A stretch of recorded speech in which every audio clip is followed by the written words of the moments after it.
Sinoć je u Narodnoj univerzitetskoj biblioteci Republike Srpske održana promocija dvije knjige Nade Golić, koja je danas sa mnom u studiju i čućemo kako utiske sa promocije, tako i o kakvim knjigama se radi. Nado, dobar dan i dobrodošli u emisiju. Dobar dan vama u studiju i dragim gledaocima. Kako i rekoh u samom uvodu, sinoć je bila jedna sjajna promocija u biblioteci, vidjela sam da je bilo puno.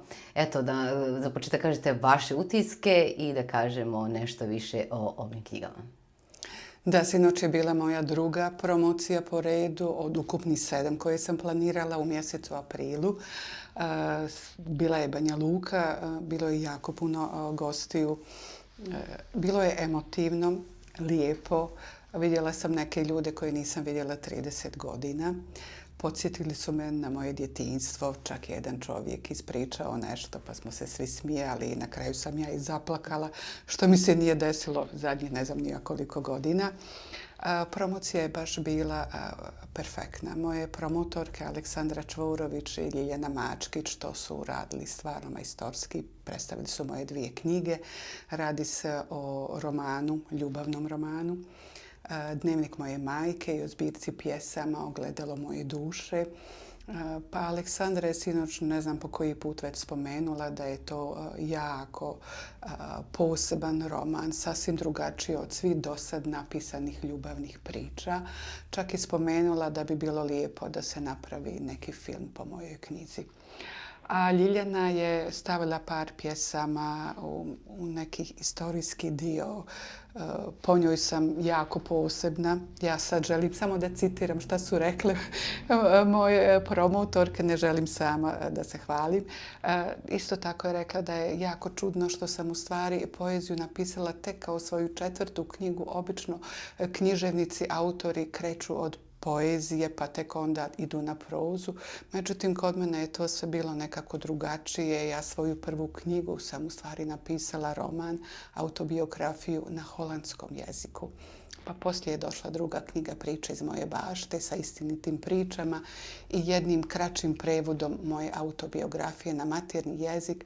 Zatim dolazi ovaj veliki roman i na kraju zbirka poezije Ogledalo moje duše. Tema svih ovih knjiga je ljubav, koja je nepresušna tema svakog od nas. Malo ćemo više reći o ovom romanu, Dnevnik moje majke, koji po samom nazivu već nas navodi na čitanje, obiman dosta. O čemu on govori?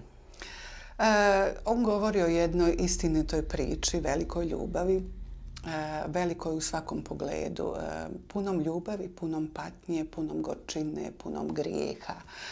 Tu istinitu ljubavnu priču čula sam prije nekih 5 godina, poslije moje zadnje promocije 2019. godine u Zenici. Vjerovatno sam bila inspiracija mnogim ženama i tada mi je jedna žena prišla i rekla ja isto imam jednu interesantnu priču. Ispričala mi je ukratko svoju ljubavnu priču. Znači, bila su samo 2 lika, ona i njen ljubavnik. S tim da je priča trebala da ostane anonimna. Naravno, ja to uvijek radim. Ja napravim kulise, promijenim imena. I onda, poslije njene ispovijesti, napisala sam jednu malo podužu novelu. Međutim, nisam bila zadovoljna. Željela sam napraviti upravo ono što je Aleksandra rekla, jednu posebnu balkansku ljubavnu priču, različitu od svih dosad napisani. I onda sam počela da pravim kulise, da razmišljam na koji način da to uradim. Pa prvo sam htjela da napravim jako puno polarizacije. Temu sam stavila i u Bosnu, sasvim sam slučajno izabrala Travnik, vjerujte, i Zenicu. To su neke dijelovi koje malo bolje poznajem, iako sam mnogo morala pročitati da bi baš temu smjestila tamo. Inače, pisanje romana, to je jedno duboko oranje je to. I jedan drugi dio radnje sam smjestila u Holandiju. Zašto u Holandiju? Pa već zadnjih 30 godina živim tamo, poznajem jako dobro kulturu, jezik, ljude. Dio Holandije ima dijelova koje sam jako dobro obišla i poznajem. I onda baš sam htjela da stavim tu veliku paralelu. Šta znači živjeti u jednoj drugoj državi osim Balkana? Šta znači generacija, razlika u generaciji Kćerka živi u Holandiji sa jednim Holanđaninom, jako lijep, topao brak. Majka u braku gdje je nesretna, sticajem okolnosti nalazi ljubavnika.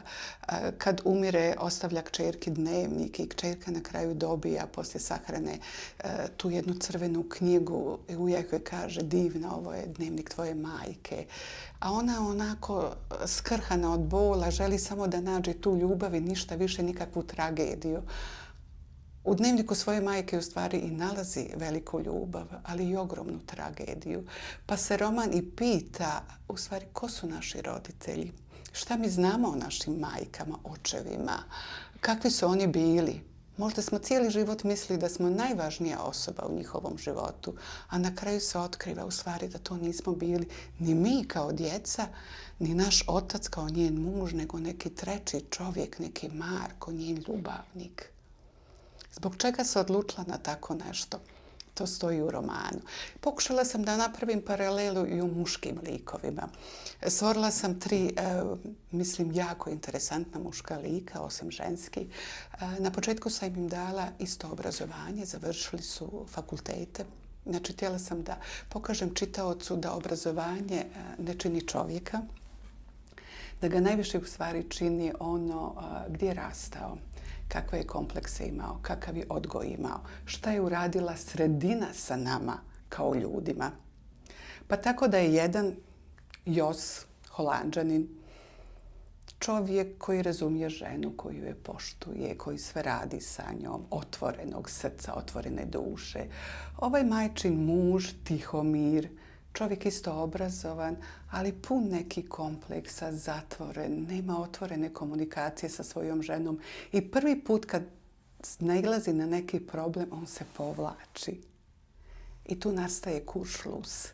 Žena ne zna zašto je on odbacuje, postaje bijela udovica, a on joj ne dozvoljava da se od njega razvede, jer on je Balkanac, on joj prijeti da će je ubiti ako se razvedu.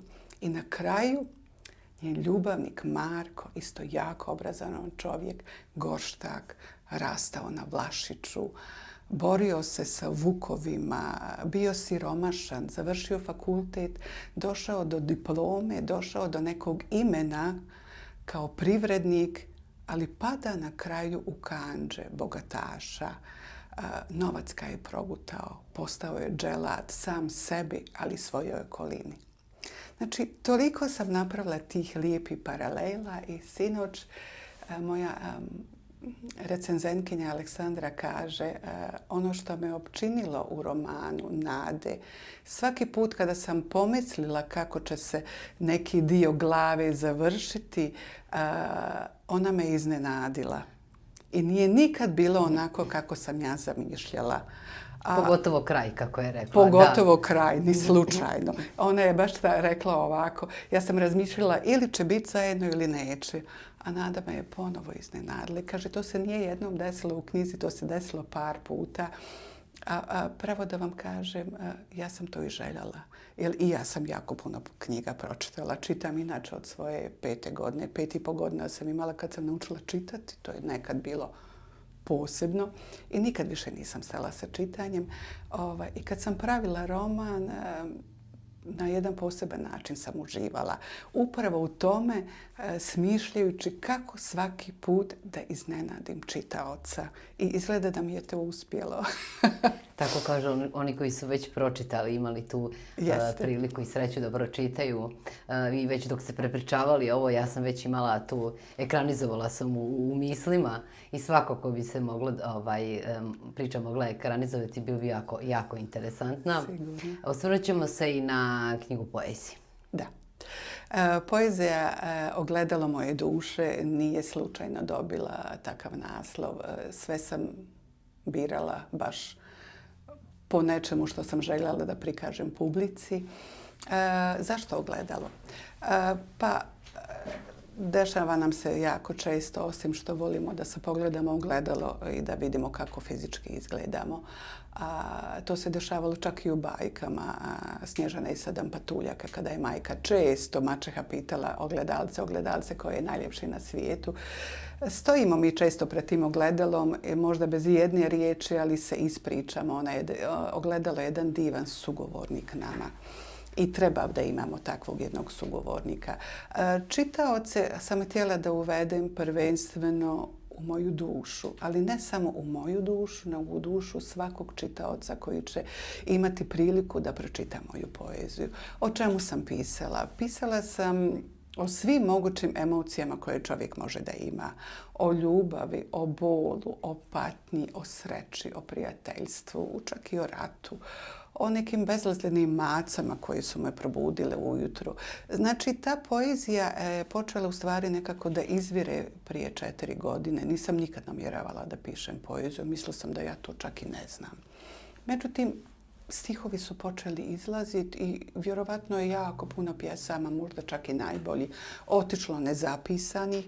Onda sam se sjetila pa sam stavila pored kreveta jednu svesku i olovku i počela sam to zapisivati. Tako su u stvari nastajale moje pjesme. Bez ikakvog reda, bez nekog razmišljanja da ću ikad napraviti knjigu. I onda kad sam završila roman, onda sam vidjela da toliko pjesama ima. Počela sam ih objavljivati na svojoj Facebook stranici, na Instagramu, pa čak na raznoraznim online portalima za poeziju i za prozu i dobijala sam povratne jako lijepe informacije za moju poeziju. Onda sam rekla zašto to da ne uradim. Srećom našla sam jednu divnu magistru književnih nauka, gospođu Ljiljanu Mačkić, koja je moju poeziju tako fantastično obradila. Dobila sam jednu prekrasnu recenziju. Ona je čak napisala i neke podgrupe, pa je to sortirala kako samo je ona znala da je to najbolje. Ja nisam jednostavno imala ideje kako to ide, ali ja u stvari nisam književnik. Ja sam informatičar koja je radila 40 godina u svijetu nekom muškom.